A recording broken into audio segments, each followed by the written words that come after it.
I get the question all the time, why don't I hire Americans? Why do we bring H2A workers to work on our farm here in Idaho and in Oregon? The simple answer is we can't get the workers. But how do we make sure that we're not taking jobs from American citizens? What is it we do to protect those people?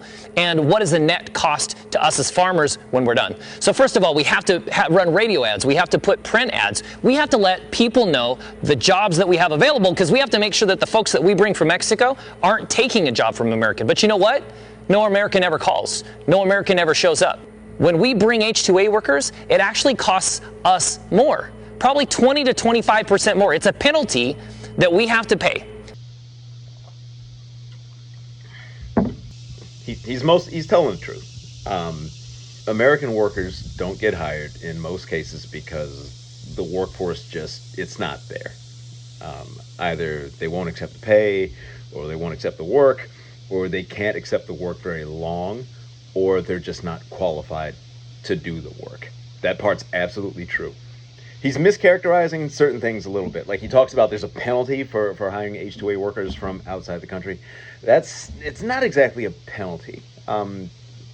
What that's designed to do is keep farmers from deliberately suppressing wage levels to exclude Americans from the workforce. Americans who have to pay the cost of living for living here and just can't accept like $6 an hour, which a crew of Hondurans or Guatemalans or Mexicans might take, because they're gonna live in fairly tight living conditions, and a lot of their money is sent home as remittances. Like, they're here in a lot of cases to hustle for their families back home, where the American dollar goes a lot farther. You don't want a farmer creating a $6 an hour work environment and then claiming, I can't get Americans. The AWAR, which is, I think it means like adverse wage adjustment rate or something like that. It's designed to make sure that you are paying a going rate that would appeal to Americans who could do the work. Like, that's the point of it. It's not a penalty. It's designed to keep farmers from doing shiesty stuff. And the AWAR is funny. Like, it's, when you read the regulations, when you bring in H2A workers, there's a whole list of requirements. The wages is just one of them. You got to provide housing. That housing has to meet certain standards. You got to have certain numbers of bathrooms, certain numbers of bedrooms. You even have to have like a certain number of trash cans in the housing or available to the housing or whatever. And the wage part that he describes as a penalty, there's a set of regulations that says you have to pay either the federal minimum wage, the state minimum wage, or the AWAR, and I believe it's whichever one of those is highest. Again, the point being to protect American workers, to make sure that you're not trying to undercut the local American labor market. So that's what that actually is. I'm fine with that program. Like, that is fine. Like, as a person who's tried to hire Americans to do the jobs that we have to do here, and so far I've been able to do so, and I think I'll continue to be able to do so for the foreseeable future from my growth plans.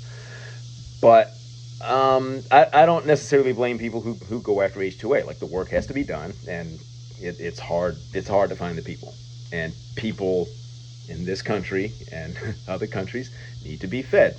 So those workers have to come from somewhere. But here's the thing. As with all things, it gets complicated when you look at the details. One thing that this fella in the video doesn't mention is that the government will pay you now to hire H2A workers.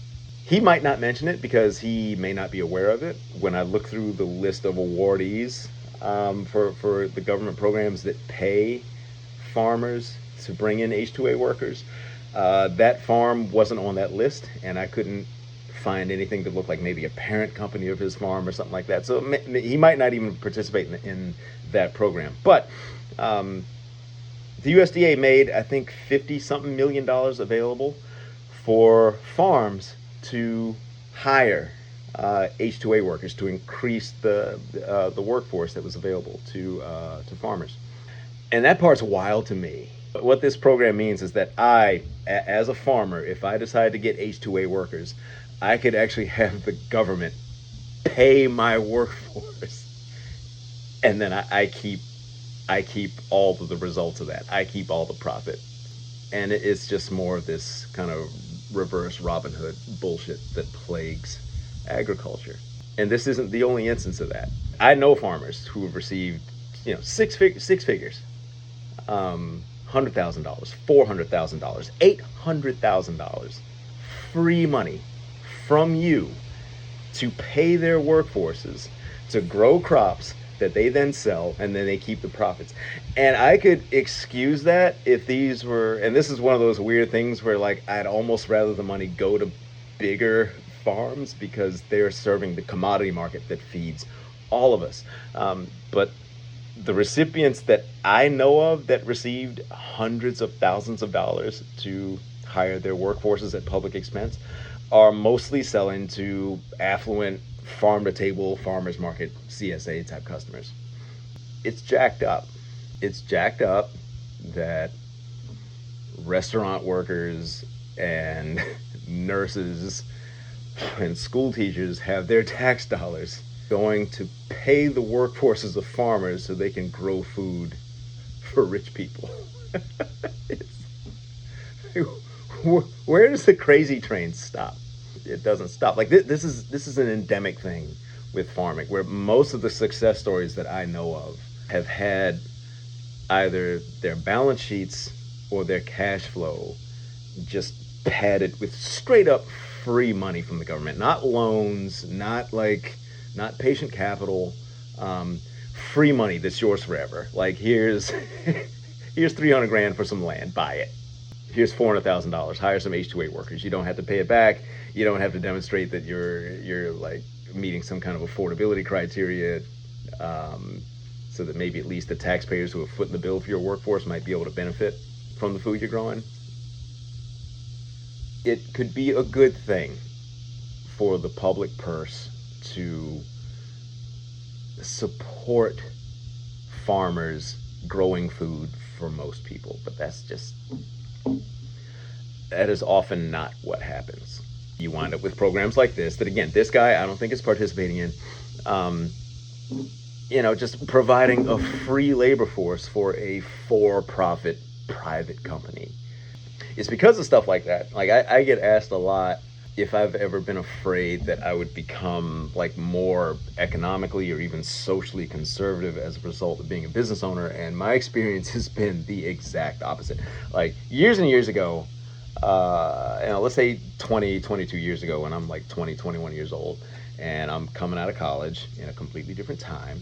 You got to remember, this is before TikTok, before Snapchat, before Instagram, before instant news, before you could get a more fleshed out picture of what the world looks like, outside of what mainstream media chooses to show you.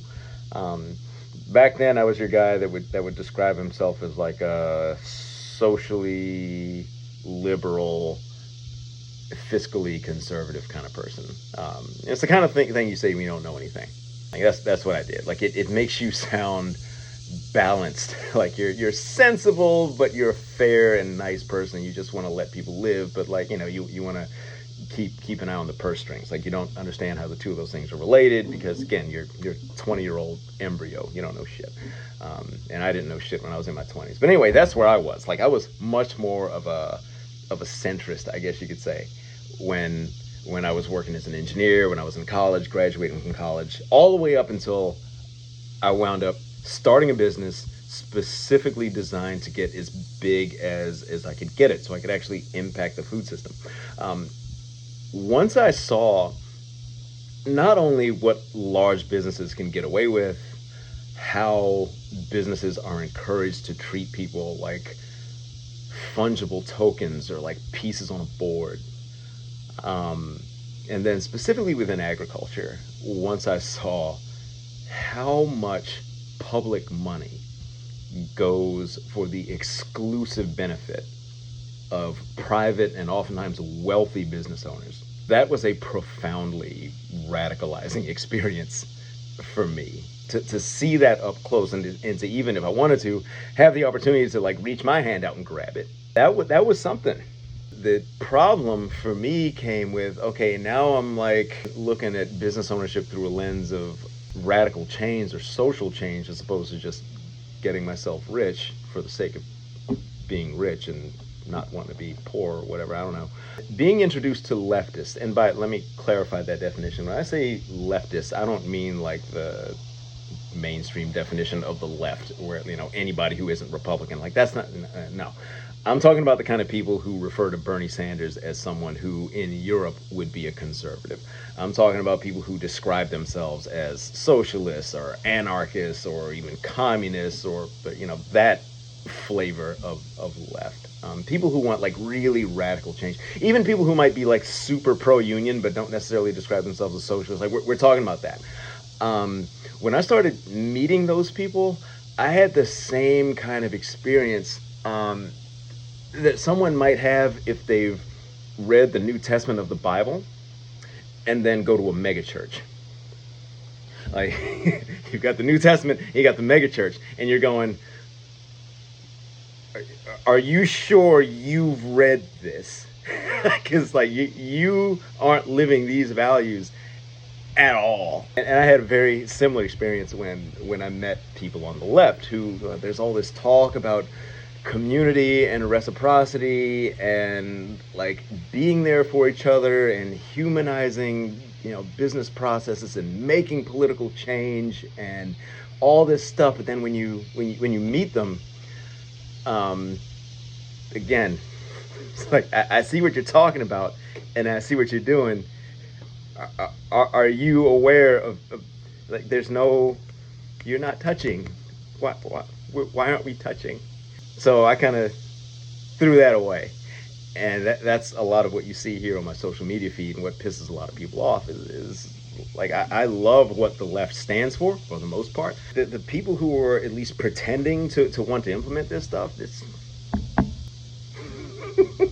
But here's the thing. In spite of all the fraud and the BS, there is a lesson to be taken away here, which is the public purse is available to people who want left-leaning, equitable, fair outcomes that spread the wealth and the prosperity. There's treasure available for us if we're in the right places and we're using the right mechanisms. And I hope that people watching this video might tune into what I hope is going to be a podcast episode with me and Andy from Poor Pole's Almanac, that we're kind of calling the Radical Chamber of Commerce. And in spite of the purity nonsense, setting up the kinds of businesses and entities that can soak up these resources so that we can actually do the things we claim to want to do. Just a thought.